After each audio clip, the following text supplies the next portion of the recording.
Ahmedabad plane crash દુર્ઘટનામાં કડીના વૃદ્ધનું મોત થયું હતું, જેમના 10 દિવસે ડીએનએ મેચ થતાં કડી ખાતે અંતિમ સંસ્કાર કરવામાં આવ્યા.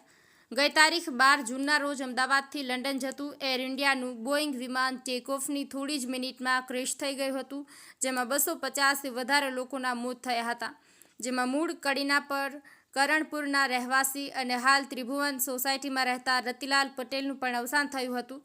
ટ્રેન દુર્ઘટના બાદ સગાઓના ડીએનએ મેળવી મેચ કર્યા બાદ અંતિમ સંસ્કાર માટે મૃતદેહ આપવામાં આવ્યા હતા. જોકે 10 દિવસ બાદ રતિલાલ પટેલ અને તેમના દીકરાનું ડીએનએ મેચ થતાં તેમનો નશ્વર દેહ કડી ખાતે લાવવામાં આવ્યો હતો. ઘરના વડીલ રતિલાલ પટેલનો મૃતદેહ ઘરે આવતા પરિવારજનોમાં આક્રંદ વ્યાપી જવા પામ્યો હતો. બાદમાં ભારે હૈયે તેમના અંતિમ યાત્રા નીકળી જતી, જેમાં કડી પીઆઈ સહિત મોટી સંખ્યામાં લોકો જોડાયા હતા. કડી ખાતે તેમના અંતિમ સંસ્કાર કરવામાં આવ્યા હતા. રાજુ ઠાકોર, કડી.